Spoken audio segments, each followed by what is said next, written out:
We are proud members of the Spy Podcast Network. Find out more at www.spypodcasts.com.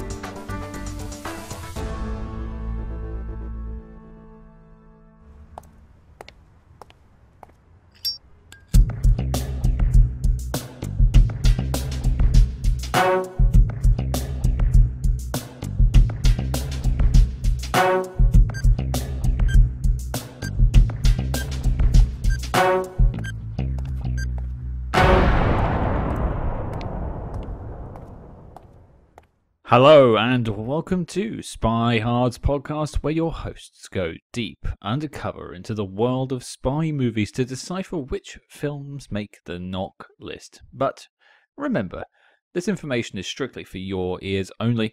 I'm Agent Scott. And I'm Cam the Provocateur. And this week we are going for a very recent film, Cam. What do we have? Yes, we are tackling the 2021 Netflix film, Munich, The Edge of War. Netflix film. It just has a bad stink to it, doesn't it, when you say it like that? Get used to it. That is the world in which we live in, and I'm sure I will be repeating that exact phrase millions of times by the end of this podcast run. That's very fair. I did just want to ask as well, is this the most recent film we've ever tackled that isn't a declassified episode? We did Tenet, pretty close to its home video release, I believe. So that one might be the only contender that I can think of. Yeah, that's a very fair point. I hadn't thought of Tenet. Maybe Tenet takes the crown. That's fair. But in terms of Munich, The Edge of War, I had never seen it, despite being on Netflix since last year. I'd never really watched it. I think we were doing the podcast when this film came out, so I just assumed we would tackle it at some point down the road, and here we are. But what about you? Exact same story. I remember this showed up on my Netflix, top 10, and I was like, ooh, Munich, Edge of War, that's something I would totally watch, because I do tend to watch a lot of World War II films or documentaries. And then I read the synopsis and I was like, oh, this sounds like a SpyHards movie. I'm just going to kick that one down the line. I added it to our master list to cover and was basically just waiting to cover it. Well, here we are. Let's not keep people waiting. Here is your letterboxd.com synopsis for Munich, The Edge of War. Secrets, betrayal, treason.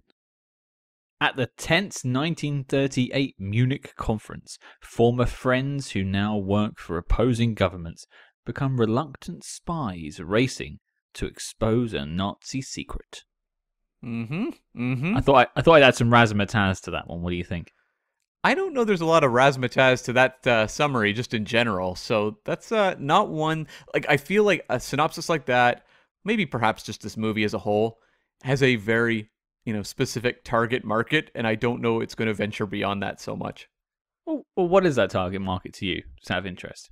History buffs, people that enjoy watching period piece kind of historical dramas, that sort of thing. Okay. Yeah, I guess that makes sense. I mean, I've definitely got some notes on the film, but it's actually got, and just to let everyone know, this week we actually have an interview with the writer of the film, Mr. Ben Power. He's actually much more known for his work on the stage here in the UK, but this is one of his only screenwriting credits, so we're looking forward to talking to him later this week. Definitely, yeah. But Cam, how did we get Munich, The Edge of War? Okay, so this was an adaptation of a book called just Munich. They added The Edge of War because obviously Steven Spielberg's film Munich looms very large, so they need to differentiate it when it came to, obviously marketing a movie, putting it in the out there for distribution. But the book Munich was published in 2017. It was written by Robert Harris, who's an English novelist and former journalist. He worked at places like The Observer, The Sunday Times, and The Daily Telegraph. And his specialty is typically historical fiction. And he built a book around the 1938 Munich Accords, as you referenced. And his sort of the concept of the book was sort of a alternate look at Prime Minister Neville Chamberlain and how perhaps the perception of him has changed with time, and a lot of historians have kind of began to look at him very differently. He was, I think, viewed very negatively. Is that correct in the past? Yes, he was known as the Great Appeaser. Right. Yes. And so the book's aim was to try to say, well, hold on, maybe there's a little more there that we need to be exploring. And are you familiar with Robert Harris by any chance? He's actually right here with me.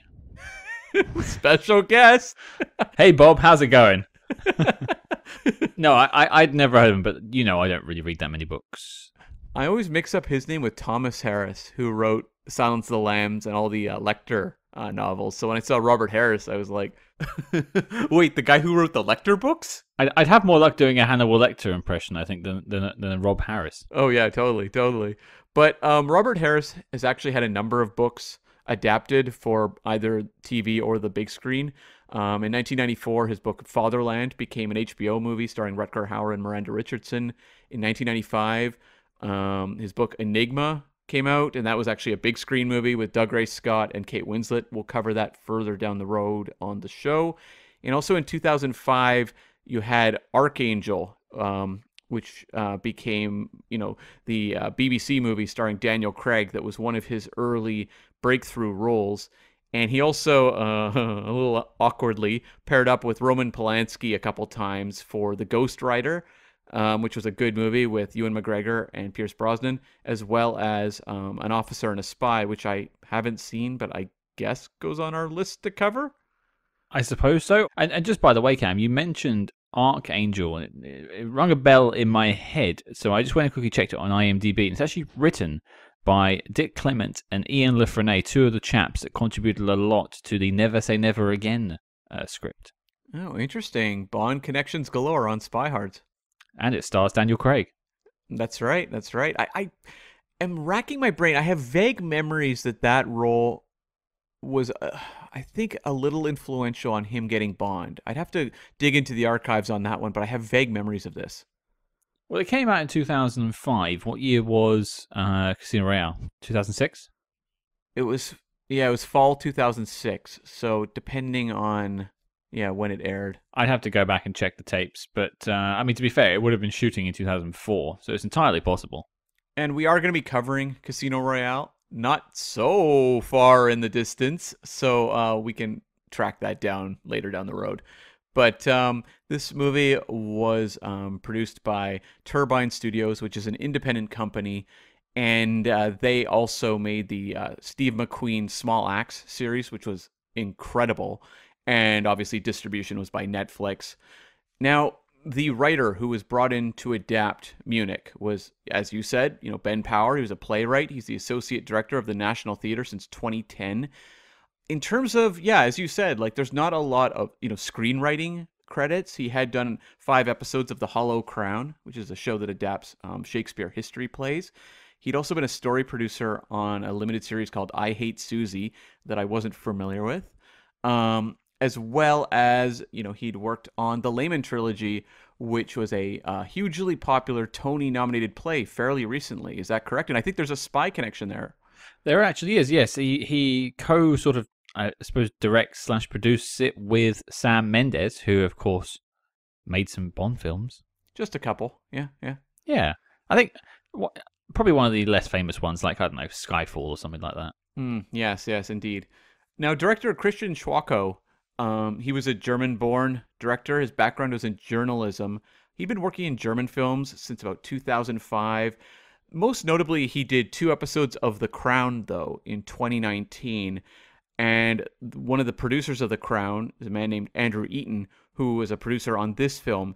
And he urged the director to read the novel Munich, which is sort of how that connection happened. And also notably, Schwochow directed a movie called Je suis Karl, which starred Jannis Niewöhner, who is one of the co-stars of this movie. So that's sort of how that casting happened as well. And also, another casting trivia note is that Jeremy Irons was attached to this for a long time. He was one of the earliest people attached to it because he is friends with the author, Robert Harris, and I guess got an early manuscript or at least early printing of the book and said he would love to play Neville Chamberlain and had kind of remained sort of loosely attached to this over the many years. So when the project actually finally started happening, he was immediate on board. Well, I'd wondered, and I'll put this question to Ben later this week, but because Jeremy Irons was also in The Hollow Crown, I wondered if that's where the connection came from. It seems like from all the interviews I read, it was his friendship with the author, Robert Harris, but I mean, I'm sure it doesn't hurt to have multiple connections to this story. Sure, and we're missing out another massive connection as well. You mentioned the Layman Brothers. And Sam Mendes, who also made 1917, which stars the lead, George McKay. And yet, from everything I read, that wasn't the case. Like, there was no connection with 1917. It was actually a casting director. Yeah, I actually found a quote on that. They said it was the casting director who just came up with the idea of George McKay working on this film. Fair enough. I mean, I assume that was the connection, but if it's not, that's just not the case. Yeah, apparently Sam Mendes wasn't really sending over too many ideas when it came to Munich. Yeah, it's surprising, really. I mean, he did a really good job in 1917, so this just seemed like a natural sort of follow-up. Quite surprising, really, that the connective tissue isn't there. Yeah. So this was also a COVID production, and the writer and director, for example, didn't meet face-to-face until, I think, 6 weeks before production. Everything was done over Zoom. The movie was shot with very strict COVID protocols, which is actually quite impressive when you look at some of the crowd scenes. But it was actually a very difficult production to actually get through. And they said it was often just very, very tense to kind of work under those protocols during the pandemic. I never got any sense of that, but this is why I don't do the behind-the-scenes research, and I leave that to you. But like, I see a lot of productions on TV and in film, and you'll just feel that there's only two people in this shot. In every shot, there's just two people instead of like large groups. But I never got the vibe from this film. So fair play to him for sort of keeping the lid on that. Yeah, they said, I mean, everyone was very isolated, but also everyone was in masks except for when they were on camera. So it seemed like there was no real issues, but not necessarily the most relaxed way to work, I would say. Especially if it was quite an early COVID production. I could definitely see it being quite tense. I mean, if this came out in 2021, yeah, they must have been shooting it in late 2020 then, when the restrictions started to ease. Yeah, I would have to imagine, yeah. A scary time to be making films. That's right. And obviously this didn't play in theaters. This was a Netflix distributed movie. But I'll just say the top three for this year. 2021 was, of course, a bit of a strange year. The top three was number one was Spider-Man No Way Home, obviously. Number two was The Battle at Lake Changjin, which was a Chinese film about the Korean War. And then number three was a movie called Hi Mom, which was another Chinese production. It's a comedy about a daughter who time travels back to meet her mom when her mom was young. I haven't seen those two films, but they were incredibly popular. Incredibly popular. So they outgrossed like Bad Boys 3, all that sort of stuff? Yep. Wow. Oh, it wasn't even close. I think Changjin made something like $900 million. I was going to say, did they only get second and third place because there wasn't any other successors to it because of the restricted sort of release schedule? But it sounds like still at 900, it probably would have beaten most films. Yeah, like I think F9 landed at like number 5 or 6 or something, and that was a big release. Huh. Does that mean then? I mean, this is off topic, I suppose, but in the next few years, we're going to see a lot more Chinese films in the top 5, top 10. It is quite possible because they're starting to as well limit the number of North American films that play over there. And that was often one of the keys to why some of these American films were making just enormous box office. So if you start to cut that down, for example, in 2021, Black Widow, Eternals, and Shang-Chi did not play in China. So I think they wound up with grosses around the 400, 500 million kind of mark, but not obviously the 900 that something like, Lake Changjin has. Yeah, interesting times when, just because a film doesn't open in China means you miss out on another potential $400 million. Mm-hmm. Yeah. And it just seems like they are just, in general, cutting down the numbers of North American releases anyway, so that's just going to kind of be the norm. But I'm sure something like, Jurassic World Dominion will probably play over there and make a fortune. I was trying to think of a dinosaur pun about it making a lot of money. I have nothing. As I'm sure Jurassic World Dominion will have nothing. I think that's almost a guarantee. But that's I'm not looking forward to that film, Cam. But that sort of sums up the behind the scenes I have on Munich. The issue with some of these Netflix films is there's not like these rich, histories that I can really draw from because they're very new releases and Netflix tends to clamp down on a lot of its production notes. So we will find out a lot more when we talk to the screenwriter this week. Well, just as and I'm sure we can dig into this with Ben as well, but with these productions and taking them directly to Netflix, does that mean they have less money to work with because it's not a major studio backing it? No, Netflix was actually spending a lot of money on its original films, so in many cases they were often overpaying for projects. So no, it wouldn't be a limited money thing. I was just wondering because I know like a lot of filmmakers would want their film to go straight out to theaters. I was wondering what would incentivize them to go direct to Netflix apart from money, but maybe that is just the main reason. The one thing I've really began to notice with Netflix is, and this may change because obviously Netflix stock is down and some of their big Oscar gamble movies have not yielded huge viewerships or Oscars for that matter. I do think you'll see this change, but at a certain point they were just basically throwing money at people and giving complete creative freedom, which actually produced some really terrible movies. But that would actually be very appealing if you're a filmmaker. It's like, here's X amount of money. We don't care what you do. Just give us something. So almost like they're given more freedom. Yeah. Well, I'll ask you, because I don't know if I know the answer to the question, but what's the worst Netflix original film you've seen? Oh, this is tough. I mean, Bright jumps to mind, the Will Smith one. Oh, yeah, with that chap. Who wrote that?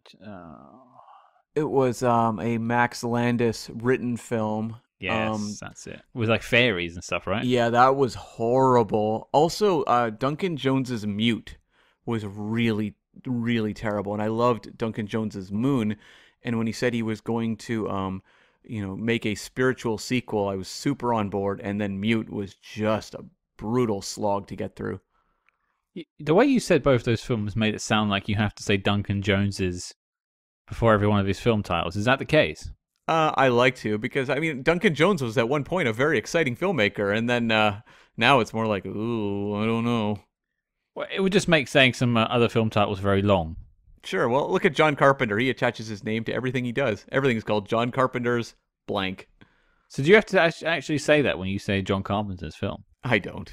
Okay. I was going to say, that's an interesting choice, but we're prolonging it. Let's talk about Munich, the Edge of War. I think I'm going to go first, Cam.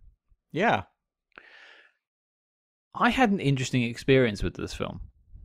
I had no idea about it going into it. I knew obviously it was like I'd seen some stills, so I knew it was to do with sort of the war. And I knew that one of the lead actors was German, so I had a feeling it would have some German language in it, which it did. But the first time I sat down to watch it, I mean, I don't know much about Neville Chamberlain. I'm not really a child of history. That's my brother's forte. I had a really good time watching this film. Mm-hmm. You know, like I found it to be quite gripping, quite tense at times. You know, seeing this sort of pre-World War II London, I think it's quite fascinating. I think it looks the part. It's quite a good-looking film. I feel like there's a lot of money on screen here. And then like I got to the end of the film and I was like, this is really good. Like these 2 hours and so flew by. But the second time I watched it, I had a very different reaction to it. Okay. Because I'd done some research about Neville Chamberlain. I think that's probably one of the main things that hurt it. Because this, and you mentioned this in sort of the sort of making of section. This idea of like rediscovering Neville Chamberlain and sort of reframing his actions, at the Munich Accords and all that sort of stuff, was generally disliked by many historians because it's just factually incorrect.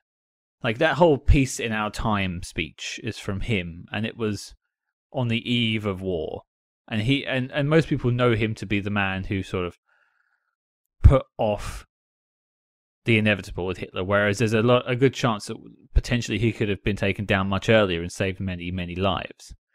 And that is generally the spectre over the legacy of Neville Chamberlain. And so after I read that, I feel like I'd sort of reframed the film somewhat, and I couldn't take it as seriously because it's like trying to reframe something that's completely ludicrous. Right. Like look at this hero trying to trying to stop a war for a year so we can prepare the British Army. But like if you look at reports, the British Army was in absolute shambles when the World War II started. That's why we lost at Dunkirk. So the second time around, I had a much rougher time with it. But I will say, like, I still am able to enjoy.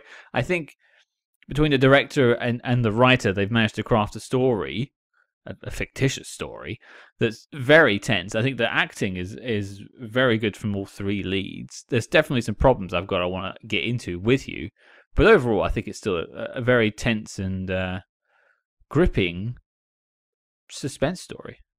Yeah, I enjoyed this one as well. I had some concerns when it started. I thought, like, there was early sections of this movie where it was just them hanging out at an Oxford party that I thought was edited very strangely, where I was like, what is going on with this editing? It almost felt like they were getting some sort of note about, you got to speed this up, and they were just cutting around crazy, that I was really like, uh-oh, what kind of experience am I signing myself up for the next 2 hours?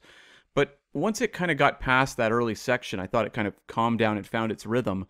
And I thought in terms of just like creating a portrait of what it was like, both in Britain and Germany as, World War II was kind of beginning to unroll, I thought it was really fascinating. I loved everything to do with kind of that sense of ominous, building tension just on the streets, and having the SS, troops just out wandering around on, just in Germany, in Munich, and all of that sort of stuff I thought played really well and created that sense of atmosphere. And as I said, this was a COVID production. The fact that they, managed to make it feel big is actually very impressive to me, because I've seen a lot of movies, as you said, where everything felt very small, including the Marvel movies that came out this year, where it felt like people were isolated in warehouses in Georgia. This movie had like a real kind of sweep to it that I very much appreciated.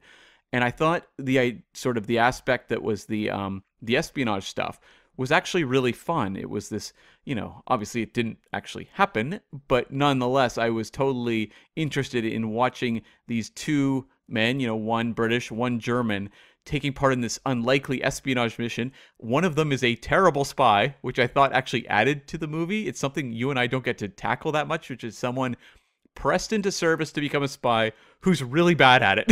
Like really, really bad. Wait. Which one is really bad to you? Because I've got notes on them both being terrible. Well, I would say Hugh Leggett, the character played by George MacKay, is the worst.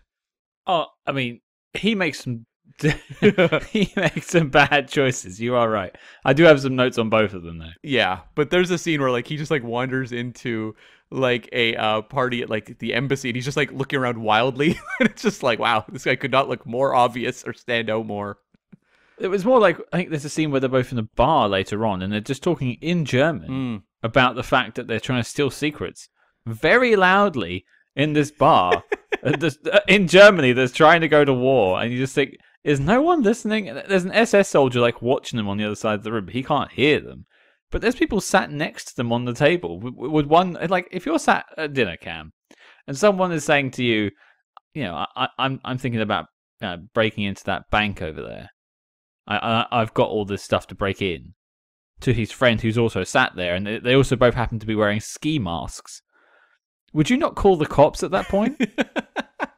Probably. It seemed in a like a politically volatile environment, it seems like a very bad call to just be like talking about stealing secrets that could take down Hitler. In just a tavern. Like, what's the worst that could happen? To be fair, they're not. They're both of them aren't spies, so we're not lamping on them. This is just us having a bit of fun. So please continue. Yeah, and so overall, like I just found sort of this historical what if story genuinely entertaining. It had some very tense moments, which I was also concerned about, because we know that the war is inevitable, and so when you tell me I'm in for a 2-hour story of two guys trying to stop World War II, I'm like, uh-oh, this could be really tough. But I thought they actually found, several scenes to create suspense in. I thought their handling of Hitler was actually very effective, and they made a lot of scenes involving him very, very, like, nail-biting to watch. So in that regard, I thought it worked. I thought at times it was a little too stately. It had a little bit of that historical biopic kind of gloss to it. And that's also part of the Netflix sheen. You see, like, Netflix movies I find often look kind of, I don't know. I don't even know how to describe it. I know they use a very set technology on their productions. Everything has to be shot with a specific 4K camera that when compressed for TVs actually looks a little different than most movies do. So it kind of gives it this gloss that I'm not a big fan of. And it's not just in this movie. It's in many Netflix original films. But I found just like visually, it didn't pop the way I would have hoped. But overall, I thought it was a really, engaging what if kind of historical suspense thriller. Yes, I like the what if angle. I think one of the things I bumped on was just, if you're going to do that, go further. Yeah. Like if you're going to make up a scenario, you're going to change history. Change it. But really, by the end, it goes back to the status quo. I, at points, thought, wait, is this going to go like Inglourious Bastard style? Like, is this going to end with them stopping World War II or something? Yeah, because he stood, spoilers, but towards the end of the film, the German spy, Paul von Hartmann, is stood right in front of Hitler with a gun, ready to shoot him. And you're like, is this film going somewhere? Yeah. And then he doesn't do it because he's a human and he is scared, which can make complete sense. You just wonder, like, this is your canvas and you can do what you want with it. Yeah. But yeah, that's a thing I bump on. But let's talk about things that we did enjoy. I think for me, the first thing I liked is just George McKay's performance as Hugh Leggett. I think he's phenomenal in this film. I didn't really respond as much to him or Jannis Niewöhner in this movie. That's really interesting. Like, what was it about his performance that really grabbed you? I just quite like this. Maybe it's the Brit in me seeing the Brit in him, but this like keep calm and carry on, right? Stiff upper lip attitude towards it all. I quite like that this, this man, this family man, has a wife and kids. I want to talk about that wife in a bit because I've got some notes there. But trying to rise to the occasion and do his best to save the world whilst under the pressure of this friendship that he has, that's also there, and this fracture that has formed between them. It's a very personal story in that sense, but like I think he was great in 1917. George McKay, I should say, and I just think that like he has a certain level of, I'm not sure I know the correct term for it, but just I can see him in the situation. He's selling me on the character.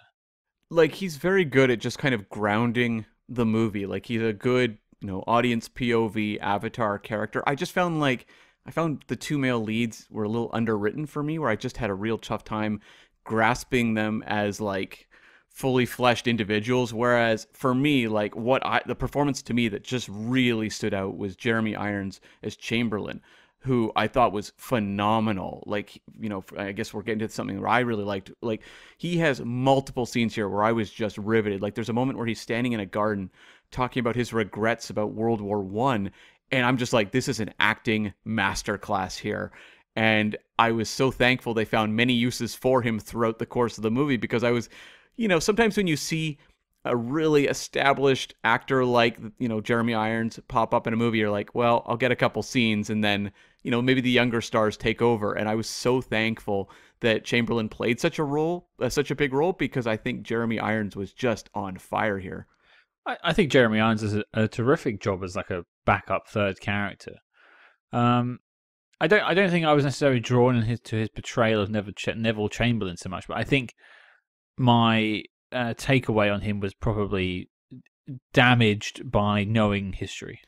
And I think there is a bit of a divide there, because we're in North America. Like, I don't think Neville Chamberlain has as much of a storied reputation that people really know about.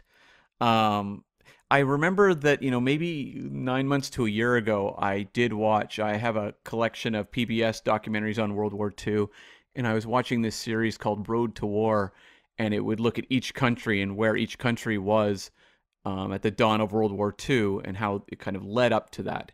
And I watched the one about Britain and had seen all this stuff about this conference in this film. So it was actually fairly fresh in my memory. But even still, when I think of the British during World War II, it's not about Chamberlain, right? No, it's always Winston Churchill. Of course. And he always referred to Winston Churchill always referred to Neville Chamberlain as the appeaser. Right. But then they were on different sides of the political spectrum, so they were never particularly friends. As far as my knowledge goes, if I'm wrong, please do let me know. But like I said, like the first time round, it's a bizarre snap for me, I have to say. Like the first time round, I actually watched this with Hannah, my better half, who makes the artwork for the show, and we both were just sat there, like watching the film. It wasn't like something I would check my phone every so often, check my emails. She would check her phone. We were both just sat there, like just aghast at this film, like just really just sucked into it.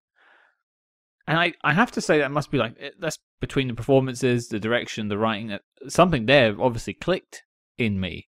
And then I went away and did all the research about it, preparing for the interview that we're doing and also for this review. And then went back and watched it again and just felt like my entire experience was tarnished on it. And I've never had that before, which I just find it strange. So that second time round, like I know Jeremy Irons is giving us a fantastic performance. I can see that. But like I'm not buying what he's selling. And it's interesting when you actually look up, reviews of this movie. That is a sticking point for a lot of people about, wait, in this story full of characters, why is it a redemption story for Neville Chamberlain? Like, there's a lot of heroic figures tied to World War II. Like, why is this the person we're focusing on? And if you're going to make up a story, why not just make up about other people? Right. Well, I mean, I think the problem maybe there is that this is, based on a book of historical fiction. It's a kind of what-if book, but it's portrayed in such a stately, grounded manner that I think for a lot of people who watch this film, they'll walk away going, well, that's what happened. Yeah. Well, if I hadn't done the research for this, I would have assumed that's what happened. Yeah, and when you watch something like Inglourious Basterds, which also takes an alternate look at World War II, no one walks out of that going, I watched a biography. Like, that movie is very stylized. I'm sure a few did. Well, I'm sure there's a few. Did. I'm sure there's a few. But it's so stylized. Brad Pitt was in the war? It's so stylized and specific that I think most people would walk out going like, oh, that was just Tarantino having fun and going crazy with history. Whereas this movie, I think a lot of people would walk out of it going like, I'm sure they changed some things, but that's probably what happened. Yeah, which I think just goes towards like saving Neville Chamberlain's image. But I don't know who's clamoring for that. Well, I mean, on this side of the pond, I don't think anyone really thinks beyond the obvious for what the movie presents. And I would guess a fair number of people who would watch this movie would also think all the stuff involving your two young leads in the spycraft was also real. Totally was, guys. Totally.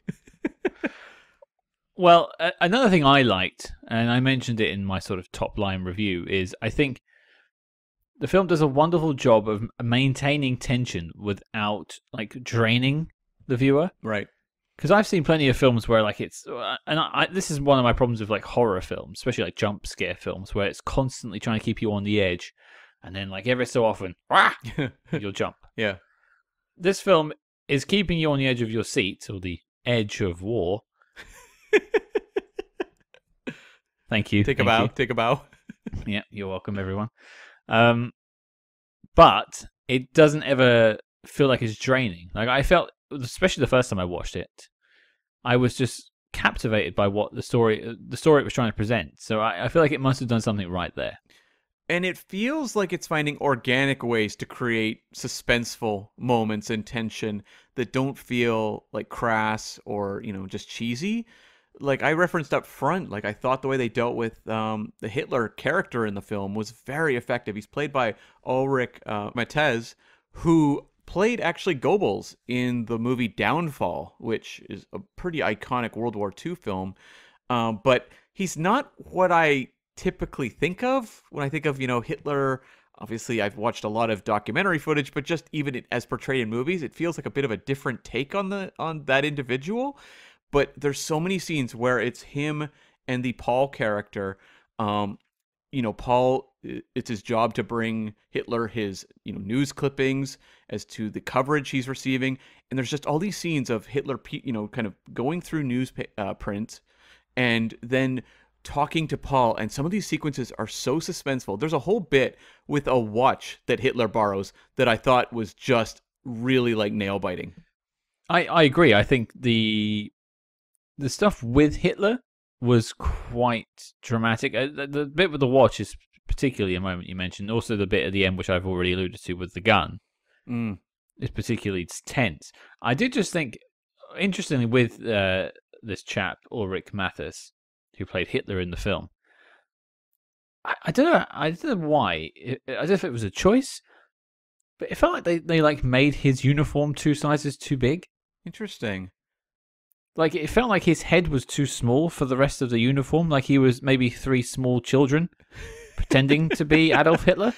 Did he seem different than most Hitlers you've seen in movies? Yes. Like, Hitlers I've seen in movies, and I don't think anyone's trying to portray Hitler in a good light in movies. No. But I feel like they just try and do like an accurate version of what they see in historic footage. Yeah, like they watch, his big speeches and basically model it off of those. And even the visual, you said the wardrobe, but just the visual of this actor as Hitler, at first I was like, that doesn't look right. And then his voice came out and I'm like, that doesn't sound right. And yet by the end, it kind of all worked. And because the character, that as portrayed here, there's like so much with his eyes of his, like, he never blinks and he's always just staring into the soul of Paul. And I found like the performance, while very different than most depictions I've seen in movies, it really gained a life of its own and was very, very effective. Which reminds me, Cam, could you please turn your camera off? I'm staring into your soul. You are. Well, I think the performance was great. I'm not knocking the actor. I'm knocking maybe the costuming choice, or maybe it was the wrong choice of actor. I don't know. But I just, like, in terms of the look, it's actually in one of my dislikes. I was going to come to it, so I'll do it now. But it's bizarre when Peter Sellers in Casino Royale 67 looks more like Hitler when he's dressed as Hitler than this chap does. Yeah, and that's something where I'll have to ask maybe the writer about, because it does feel like there was specific choices being made to differentiate from what has maybe become the caricature we know of as Hitler. Like, it felt like they were trying to create something kind of whole cloth that would feel like a different type of character on screen. Well, it's your film to play with. You can do what you'd like. If you want him to look more diminutive, absolutely fine. It jumped out to both of us, and I find it interesting that it jumped out to us. Yeah, because, the actor played Goebbels, as I said, in Downfall. Yeah. And that's a very different physical type than is usually cast in that role. And this is it. Like, obviously there was a choice made during production at some point to present Hitler this way. And I'm sure we're picking up on it by discussing it now. And I am genuinely curious to speak to Ben to find out what those choices were, because it feels like it has to have been a choice. Yeah, definitely. And I think it's one of the really interesting angles the movie takes on this what-if history scenario that, like, months and months down the road, when we've, covered however many hundreds of movies, later on, that is an aspect of the movie I won't have forgotten. I really think that's going to stick with me. Well, what about you then, Cam? Any other likes you have? Just the sense of world building. Honestly, like, it's the sort of thing I find just so powerful to watch. Just the looks at what Munich was like at this point in time, how Britain looked at that point. When we see like those deflated balloons just kind of hanging down, I'm like, this I probably wouldn't have cost that much to put together, but just that single moment has such like a sense of atmosphere about it, and just that looming dread I thought was really effectively carried through the entire movie. And it's a movie where a lot of the audience could sit there and be like, well, I know how this ends. As, you know, I mean, we've seen time and time again, that doesn't really matter. Look at the movie Titanic. There's a lot of great examples of movies where the outcome is known, but the movie is suspenseful, but people still go in, myself included sometimes, with a sense of, well, I know how this is going to end. But I thought, like, kind of the building atmosphere and just sort of the historical recreation of it all really added to the tension throughout the movie and made me feel more sucked into the world it was creating. Well, you know, you can go into most franchises and know that your lead's going to make it through to the end, except for some recent entries. But, you know, usually James Bond's going to come out the other side, and that doesn't stop the film from making you feel dread or fear. And it just means that the writers and directors have to work within that parameter. Yeah. And I think one of the things they did that was really successful there was, obviously, they create a very foreboding atmosphere, but they also put two fictional characters in very suspenseful scenarios where you don't necessarily know the outcome, because either one of them could have been killed. It's entirely plausible. Yeah, absolutely. And I think maybe in another film, maybe one of them should have been killed. But just in terms of the practical world building, you mentioned the sort of anti-air raid balloons that they put up over London. And there's a particular shot that stuck in my mind the first time I watched it, and I looked out for it again in the second time. And that's when they're leaving 10 Downing Street. And the camera sort of has a weird upwards angle. I think it's the Prime Minister coming out of 10 Downing Street. And you can see the balloon looming in the sky. Yeah. Now, 10 Downing Street is a visual that's burned into the retina of almost every single British person listening to this. And I imagine many other people around the world. I'm sure you know what 10 Downing Street looks like on the outside.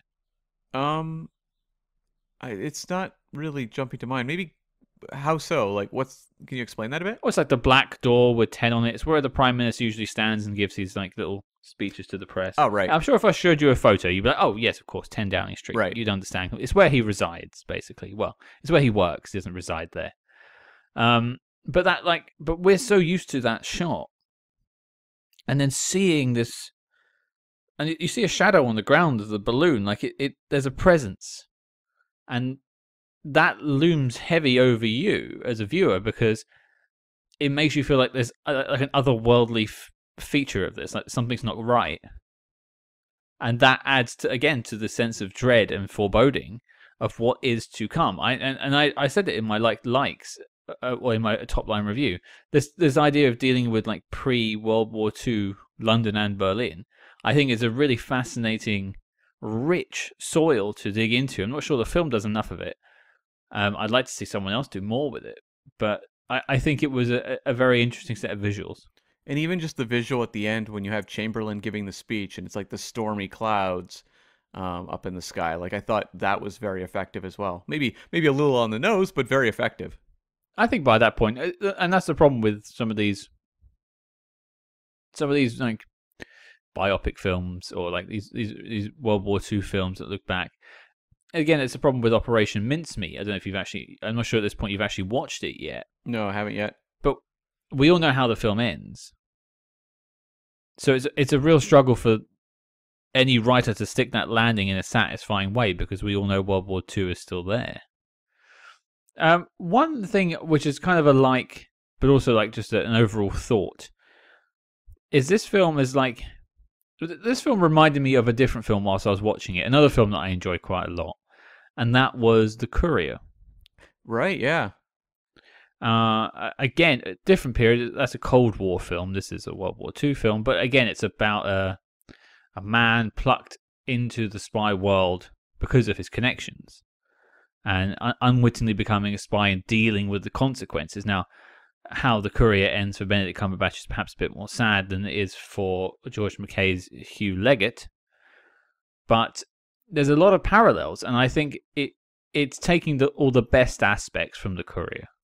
Yeah, and I'm glad you brought up The Courier because that actually jogged my memory to what an element of this movie I really liked which was like the espionage element and an everyman thrown into a high-tension, politically unstable, spy mission, and that I think Benedict Cumberbatch is a little better at the gig in The Courier, but over here, like George McKay is not very strong at this at all, and I found just the sense of someone who is an everyman being thrown into an espionage situation it really worked here, where he wasn't good, and you could just tell that it was someone kind of fumbling through this scenario. And that's something I would like to see more of in some of the spy movies we cover in the future. I'm sure there's many out there, because I always find it kind of compelling because the stakes are so high, and it's someone who's basically been hired for a job they don't know how to do and has to start on the most high pressure day in their entire career. Like, that to me is just a really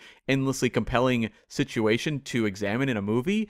And I thought, it was really interesting to watch George McKay have to do this, especially when you're dealing with people like Neville Chamberlain. It's not like he's just working with low-level spies. He's got to actually try to manipulate Neville Chamberlain at certain points of the movie. Like, that is really high-pressure stuff. And so I thought anytime they were working within that espionage realm, it actually worked really well. Yeah, I would agree with that as well. I think it's a fascinating little concept, and it has popped up quite a few times on this show so far. Something like Jumpin' Jack Flash springs to mind, although that's more of a comedy. I thought it was a serious drama. Well, I'm just picturing what Whoopi Goldberg would be like in the situation. Whoopi Goldberg would have gotten those papers, no problem. Yeah, she probably would have punched someone. Yeah. And then for some reason, Jonathan Pryce would turn up. So Jonathan Pryce would probably be Neville Chamberlain. That's right, and he would have stopped World War II. Yeah, and then kissed Hugh Leggett. That's right. That's a different film. Yeah. But yeah, it's an interesting concept, and I think this is obviously a more serious, dramatized version of that concept. But I think it's a fun attempt at it nonetheless. Yeah, I mean, I thought in terms of this sort of mission, it actually reminded me a lot of last week's movie, British Agent, which is also quite similar, where it's a diplomat being sent on a spy mission. Do you remember something about that film? Bits and pieces. It's gone. I've lost it completely. Where it was a diplomat being essentially drafted into a spy mission. In that film, it was in Russia. And here, around the time of the Russian Revolution, and here it was Germany. But I found here I wasn't completely baffled by all the historical elements. Like here, they actually, we just have a better understanding, I think, at least over here in North America, of World War II than we do with the Russian Revolution. But I thought this was a better handling of that sort of unlikely spy scenario than British Agent. We definitely made our work harder for ourselves by picking two stories we're not particularly knowledgeable about these last 2 weeks. Neither one of us are history majors. No. Or podcasting majors. No, clearly not. We interrupt this program to bring you a special report. Calling all agents. Independent podcasting, much like the spy game, requires considerable resources. Whether it's research, equipment, hosting, or of course constructing a top secret volcano lair, we're putting out the call for your support. That's right. As you may know, we've activated the SpyHards Patreon, home of our ever-growing lineup of Agents in the Field episodes where we decode non-spy films from your favorite spy actors and full film commentaries with more intel than a Basil exposition briefing. Cam, what have we got in our crosshairs this month? Well, the Thunderball commentary is live, and we are tackling da-dun, the Pink Panther from 1963. And if that sounds delicious, then become a true spy hard today and join the circus at patreon.com/spyhards. But before this message self-destructs, Cam, resume the spy jinx. Well, let's pivot over to some dislikes, and I'm going to start us off hot. Okay. I want to talk about Jessica Brown Findlay as Pamela Leggett. Okay.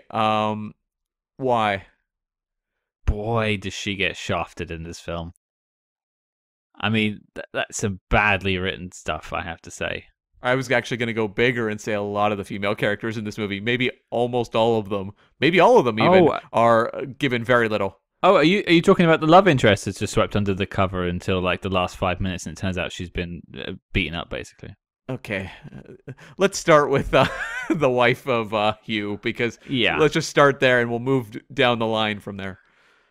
Well, okay, so she's the wife. My problem with this is the wife character doesn't get a lot of time. And she starts off by putting pressure on Hugh Leggett to spend more time on their relationship because he's not paying her enough attention and not like he's not watering the grass. He's not watering the flowers. He's not trying to tend to his garden that is his relationship. There's a lot of gardening metaphors going on there, Scott. Yeah, sorry about that. Munich, the edge of my garden. And so like but then that he's dealing with like the Home Office and the war is brewing. You know what's going on. So to the viewer, she's just this naggy woman.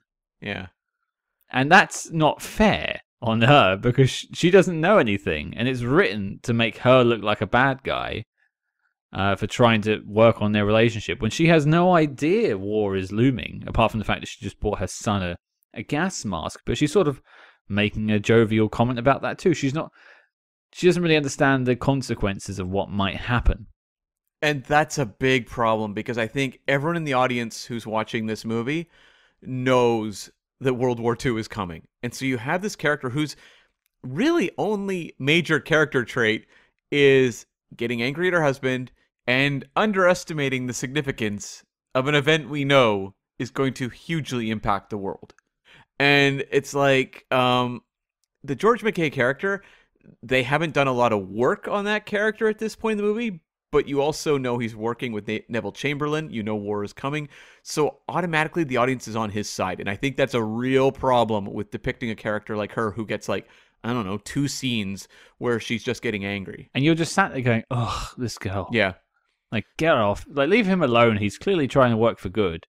But that's just, for me, a sign of bad writing. And there was actually no reason to do it because her character doesn't play any real role in the movie. No. So they would have almost been better off just keeping his personal life just aside. Set up that he has a wife, but move on from there. Yeah, it reminded me a lot, not necessarily of the delivery, but Amy Ryan in Steven Spielberg's Bridge of Spies. Right, yeah.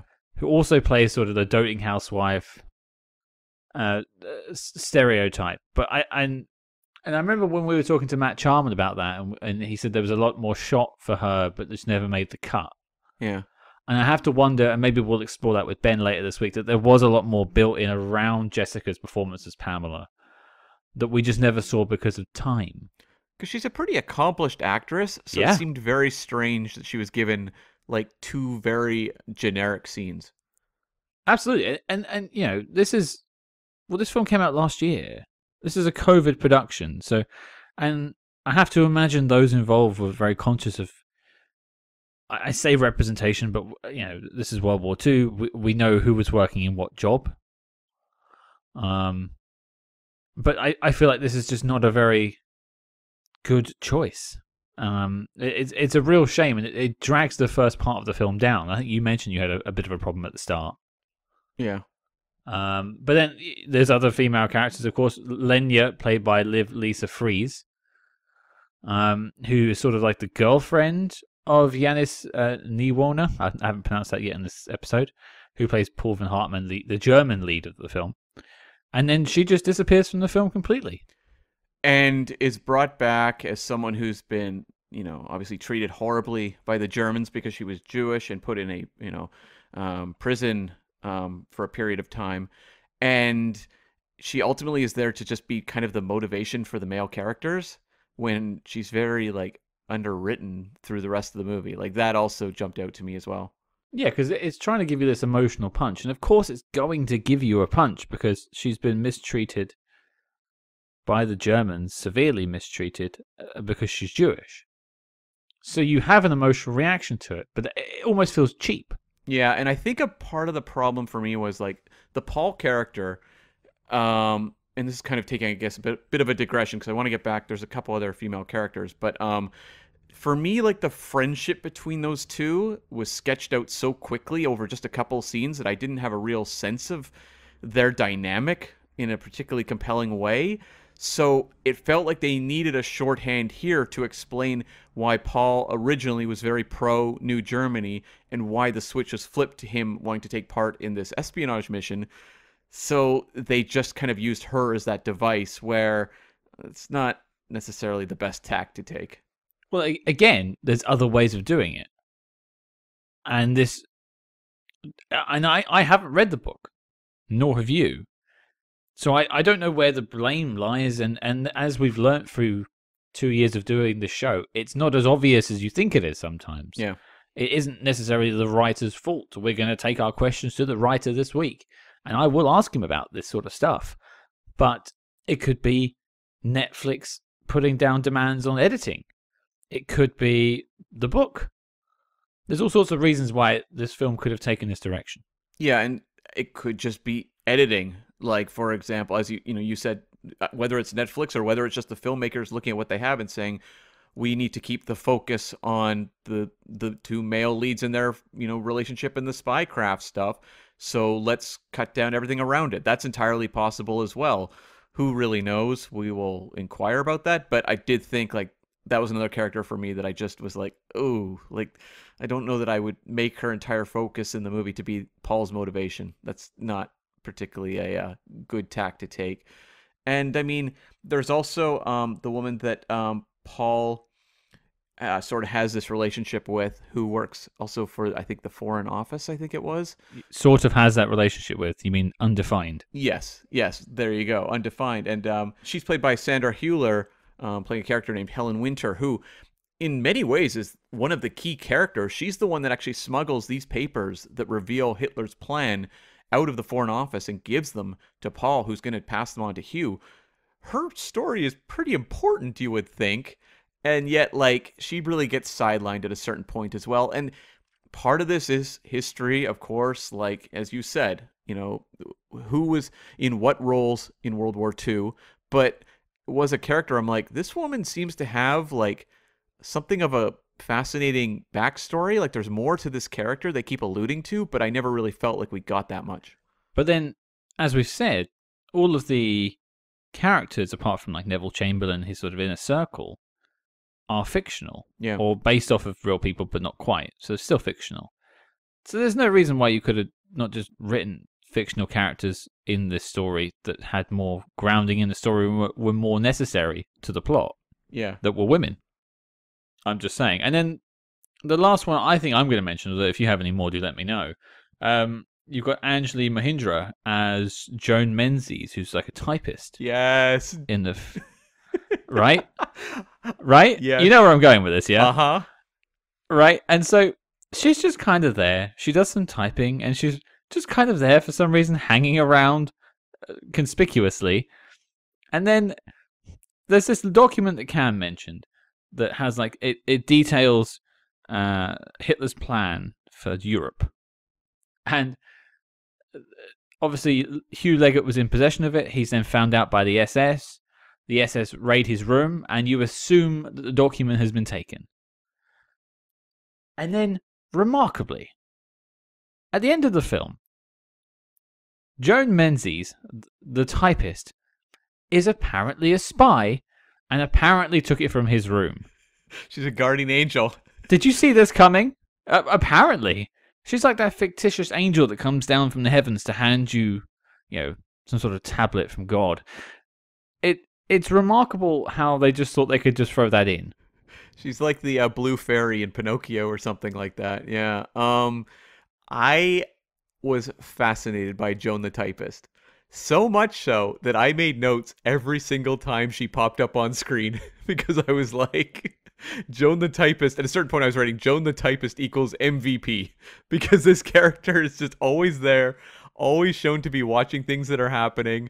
And I was like, wow, like this character is kind of crazy. And then when they had the reveal that she was this guardian angel and an agent, I'm like, boy, like, I get that they wanted the reveal, but on the other hand, it was so on the nose and constantly showcasing her in moments, just silently watching things, that it was like impossible to ignore.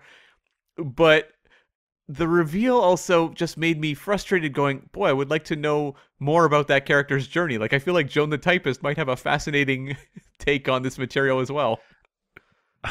I when that happened, I genuinely laughed when she just had the document. I don't think that was the reaction they were going for. Did you suspect there was a reveal coming with Joan the Typist? I knew something was up from the second she turned to Leggett and said, "And if you're wondering, I'm from Nottingham." And I just thought, why would you give a random typist this line? This has to mean something else. So obviously she's going to keep appearing, and she's just kind of there. She sees him walk in over after that. He pops off to see the old girlfriend in the sanitarium. Yeah. And just loitering around. And then magically in the car at the end hands the document. Well, apparently she's the James Bond of this film. Joan the Typist needs a spin-off. What's that? Munich, Edge of Joan? When she had the No. line... Munich, Joan of War. Oh, yes. When she had the moment where she said, I'm from Nottingham, I'm like, I feel like that line is there for the UK crowd, not me. Well, I don't know what that was trying to rouse out of anyone. I don't tend to have an opinion on people from Nottingham. It just made me think of Robin Hood. Oh, really? Yeah, whenever I hear Nottingham, I think of Robin Hood, yeah. Okay. Well, yeah, fair enough. I suppose you would, really. But it's interesting because, I was talking to someone else the other day about the Marvelification of dialogue. Yeah. And how everything has to be witty nowadays. And I thought that maybe it was just that. This character had to have a witty line, because I think the line, in my mind, came from sort of an inherent racism. Okay. Because she's not white. Right. She's an Asian British actor. Okay, yeah. So it's and if you're wondering, I'm from Nottingham. Whereas the question people would ask would be, oh, so where are you from then? Where are you really from? Right. Right? And it's trying to dispel that. So I'm British, born and bred, I come from Nottingham. Don't worry about it. And so I assume that's where it came from. But then I thought about it, why do you give the person that dialogue? It has to lead to something else, and it inevitably did. But it's one of the silliest reveals I think I've seen since No Way Out. I think Kevin Costner did a better job. So Kevin Costner, actually, I suppose, is it Susie the typist? Joan the typist, yes, Joan of War. Joan of War has a worse ending than No Way Out. Well, the problem is she's not a character, right? They give her a couple of lines, but she also plays this very important role in paying off. She basically saves the day in this movie. Yeah. But she's a non-character, which is always, again, not the best choice to make. And I mean, that document, I think if you track it, because that document did exist, I think it was part of what was presented to America as evidence. Oh, okay. I mean, obviously, Pearl Harbor did a lot of their motivation for joining World War II. But I think that document was part of it. So they're trying to say that Joan of War was integral to the Allies winning World War II. But it's just, you spent 2 hours with these two leads, and you've got people who are already established, like Lenya, who's the girlfriend, or Pamela Leggett, or even Helen Winter, played by Sandra Hüller, that you mentioned earlier. They've already established these characters and spent way more time with them. But no, Joan of War. And Joan of War clearly played an incredibly important role in the shaping of history. They should be making films about her. Clearly. So a dislike for me was the relationship between Hugh and Paul. I felt like it was just really underdeveloped. And it is clearly a very intimate relationship. We have the two of them, when the movie starts, kind of laying on the grass together. These two have a chemistry that is very strong. There's a moment where they're smoking a cigarette together and exhaling in unison. And I'm like, okay, but I wanted more of it. I wanted to have a way better sense of their relationship. We basically get a setup of them drunk at a party, followed by a scene of them fighting in a pub over politics, and that's it. And I'm like, I That's need how more. we met. Yeah, that's true. That is true. You flipped a table in a tavern. That's right. I do remember it very well. I was just trying to get the cigarette out of your mouth so I could taste it. Yeah, exactly. So there was something about the relationship that these two actors could pull it off for sure. I just needed more of it to have that emotional hook by the end, because you get the sense at the end that like Hugh is going to be devastated if he never sees Paul again. And I wanted to have a better sense as to why. Do you know, I feel like in another world, and I doubt this is in the book, but these were two gay men. The vibe is there, I would say. Yeah, it really is.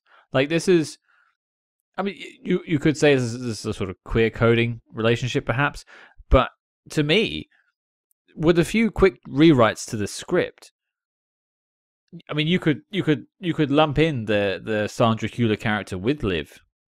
Like, she could give the story documents over and then get punished for it by the Nazis. And that could be enough to send him over the line. There's all sorts of things you could do. But you could have this sort of star-crossed lovers story that's pulled apart by politics. And I think that's far more interesting. Yeah, and just a sense of like, you know, if they played the two characters as being gay men in the 1930s, obviously you would not be out, most likely, in 1932 and into 1938. Yeah. And so, like, that would create some really just fascinating character dynamics as well, and you'd get a sense of an inner life. And just like the behavior they have on screen, I think you can have that reading on the movie, and the movie somewhat supports it, but at the same time, it never feels like it commits to it either. So I think when I was going through reviews, I saw a lot of users, and I'm talking about on like Letterboxd, a lot of people were saying like they wanted that to be more of the angle on the movie because they really felt it. Oh, so other people felt it too? Definitely. Okay. Then I have to imagine there was some sort of effort in between the two main actors, not to necessarily have like a romantic or sexual connection between them, but just like a real solid friendship, and perhaps that's what sort of sold it, because you know, especially that argument in the bar that you were talking about, where they fall out initially over politics. I don't get that heated with my friends. Yeah. And so you know, passion, love, and hate very close to each other, and I think that's how they're playing it, because they both get red in the face, screaming at one another because they're so passionate about what they're talking about. Although it does sound like you and I talking about the Ipcris file. Well, I mean, we haven't got another hour, Cam, but we could. Yeah, I'm not sharing your cigarette after that. You're putting it out on my hand. Is sharing the cigarette the new sacred candle? It might be, because, like, again, there's a real intimacy to that relationship, but it's only given a couple moments in the movie, and I think, like, it could have been expanded on. I mean, again, these are fictional characters. You can do whatever you want, and I would have appreciated that, and I think it would have given us an angle on a spy story we haven't really had, at least in terms of the movies we've covered. Well, I just think less is more. Like, all these extra characters, maybe you don't need them. Maybe you just needed to focus on the relationship between the two, and you could have had a much stronger, you know, physical, emotional, romantic relationship between them, especially in the early scenes that they're trying to hide. They're being spies without knowing it. They're trying to hide their relationship from their peers because it's frowned upon at that point. Yeah. And then they fall out, and then they come back, and they're forced together again through the machinations of the countries they work for. It might also explain why George seems to be in an unhappy marriage at the start of the movie. Yeah, but I mean, this stuff writes itself. Yeah. Maybe. We'll put it to Ben. I have to think that there must be some sort of connective tissue here that not just you and I, but other people are also coming up with this concept. But then again, it might just be testament to George and Jannis for their performances. And just layering in elements like this where you can read it if you'd like to, and if you pick up on it. So, yeah, I mean, that was just the sort of thing that, like, I thought was so compelling that I'm like, give me more of this, because I want to have a way better sense of this relationship. And I remember when we talked about Falcon and the Snowman, and all three of us kind of agreed that we never had a great sense of what their actual friendship was, and I felt a little bit of that here as well. Yeah, I would agree. The only other thing I had left, like a dislike we haven't really dug into, is just what I wrote down as woeful spycraft. Woeful spycraft or woeful fist fighting? There's a fist fight? Yeah, he has the fight with August Dale's character. Oh, of course, yes. Well, he gets his butt handed to him by an army guy. That makes sense. I don't think Hugh Leggett's been in a fight his entire life. Probably not. But yeah, and nor has he been a spy, so I can't really lamp on him too much. But it did make me laugh when they'd already done the deed. No, not in that way. But they'd both been to see Neville Chamberlain. Chamberlain told them to leave, and they said, "Right, we're going to have to just leave it. This is too risky now. We're just going to go home and hope for the best, and hope that he doesn't sign the document or whatever it was at that point in the film." But then Paul Van Hartman wakes up Hugh Leggett in the middle of the night to go and see Lenya, the girlfriend from the flashback early in the film. And they make the loudest noise driving through Berlin at 3 a.m. in a car with the lights on. You're trying to be inconspicuous, and then they're having a full-blown argument in the car, in the street. Like, if you're trying to stay off the radar, what are you doing? Who do you think the worst spies we've covered have been? Like, do any jump out to you as examples where we were like, oh boy, these people are really bad at this job? Because, like, I can say that, like, Cary Grant in North by Northwest is no pro out of the gate, but I also feel like he has a real survival instinct, like he's someone who's scared, whereas the two characters in this movie often feel more reckless. Bob Hope. Oh, Bob Hope and My Favorite Spy. That is the comparison I was hoping for. Yes, I can't let a day go by without mentioning My Favorite Spy, or another terrible spy, and that is John Wayne in Big Jim McLean. Right, yeah, right. Both aren't fan favorites when it comes to spy movies, but yeah, both aren't particularly great with the spy craft. I'm trying to think of another one, like a more mainstream film that's not great. Maybe Kevin Hart in Central Intelligence? Sure, yeah. That's not a bad one either. But it's interesting to me that, like, they don't seem to have that survival instinct, because I would think that, like, Paul in particular could easily be arrested and given a death sentence if he was caught for any of this. So I would think he would actually be the far more experienced covert operative here. You know, we see him earlier in the movie meeting with resistance members in just a tavern, talking about having Hitler arrested. I can kind of, I would hope that he would be quite efficient at this. I can understand why, you know, George's character of Hugh isn't, but, like, maybe he feels invincible just because he's a diplomat and he doesn't think anything bad will happen to him, perhaps? Maybe, but you're right, though. Like, Paul is existing in Germany and working with resistance fighters against Hitler before this even happens. Yeah. So he should be more used. But then it's shown earlier in the film several times that he's like quite quick to the draw. Like, he's easy to temper. So maybe he's just too hot-headed to really be a good spy. Perhaps. It takes a certain set of skills, and not every individual has them. No, it's a Brian Mills only sort of thing. Yeah. Oh, totally. With a particular set of skills. Did you have any final notes on the film? Well, I mentioned him earlier. August Diehl, I thought was actually really fantastic in this movie as kind of a thankless role. He's like the Nazi guard who has to watch over Hitler, and is kind of like the one guy who's always at the right place at the right time to kind of spy these two guys conspiring. But I thought he just gives off such a presence of being kind of scary, and he's a fantastic actor. He's the star of Terrence Malick's A Hidden Life.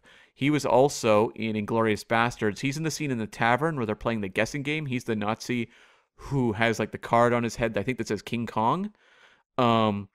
And so, like, he's an actor I've seen in several things. And even though this character doesn't have a lot of dimension, I thought he was genuinely scary in moments when he has like Paul in a headlock.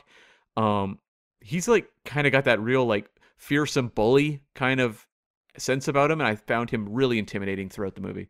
Yeah, we didn't even really mention that train stuff, but the stuff on the train, the sort of tension on that train is a really fascinating little sequence, because they obviously bump into each other in the street like they're old school friends, but then when he turns up on the train and they're bunk mates together, there's again this like confined spaces restriction, kind of the walls are coming in on you because you're in this confined space of a train.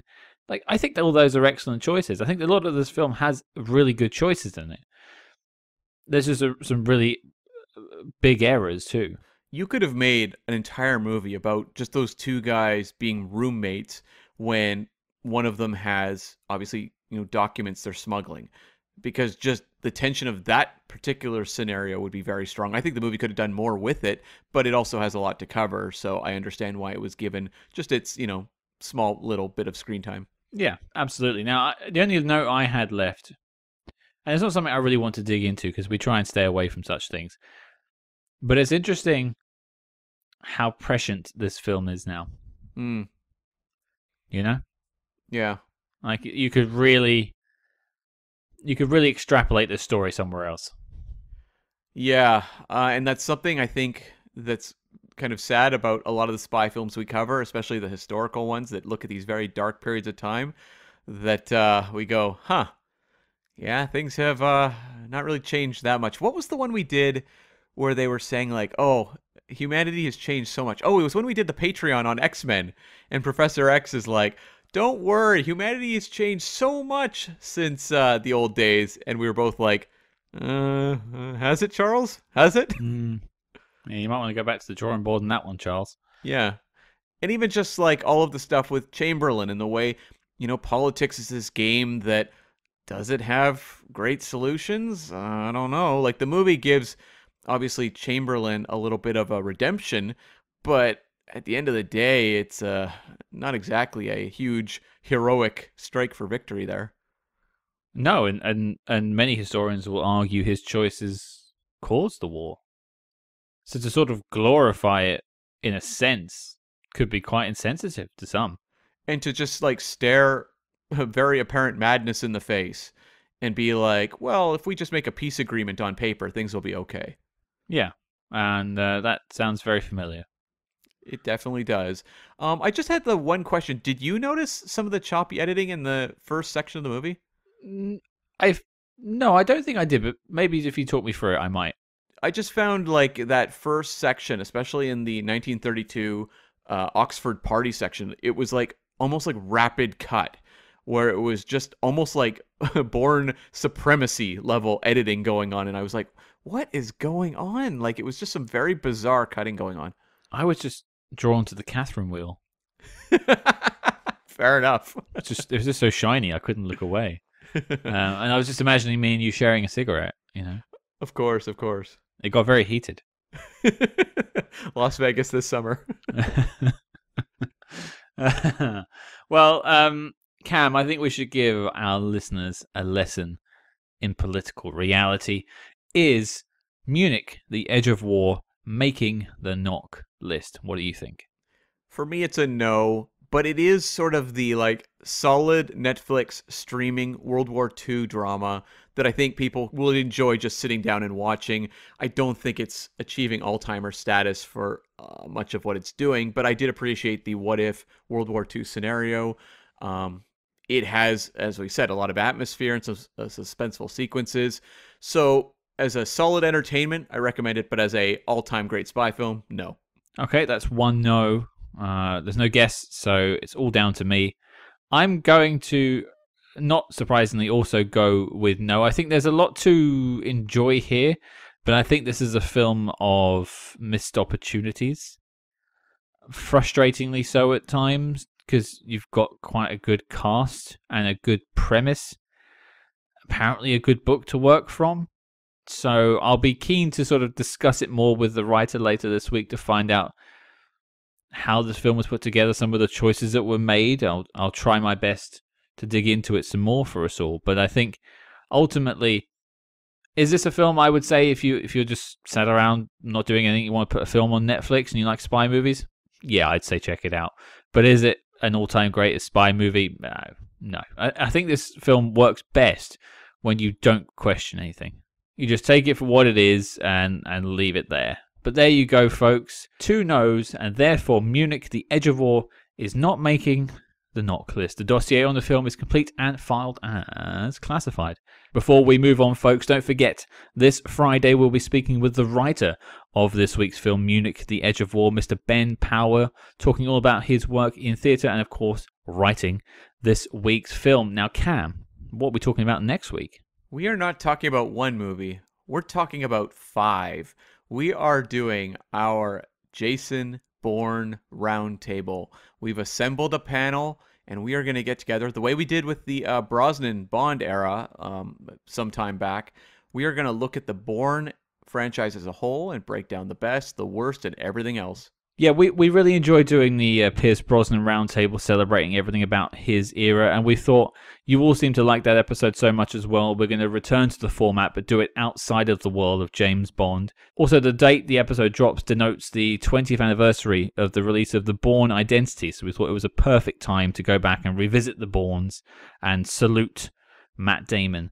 So your mission, should you choose to accept it, is to join us next week and celebrate the Bourne legacy, if you pardon the pun. It's solely going to be discussion of the Jeremy Renner Bourne film, let's be honest. It's all about Aaron Cross, baby. That's right. But yes, it's going to be a very big week for Bourne celebration. Yeah, and also it's nice to have these big episodes for things that aren't just James Bond. There's more to the spy world than Ian Fleming. So tune in for that. And if you enjoyed what you heard this week on the show, please consider leaving us a 5-star review wherever you get your podcasts. It helps us with sharing the SpyHards message.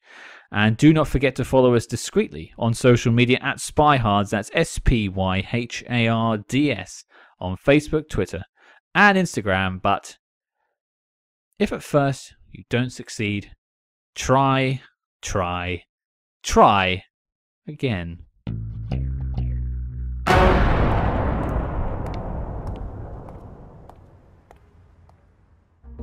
Hello, my name is Chris Carr, I'm a filmmaker and podcaster. Join me as I take a look at the world of espionage, terrorism, geopolitics, and organised crime on my podcast, Secrets and Spies, available on all podcast apps. This is manna from spy heaven.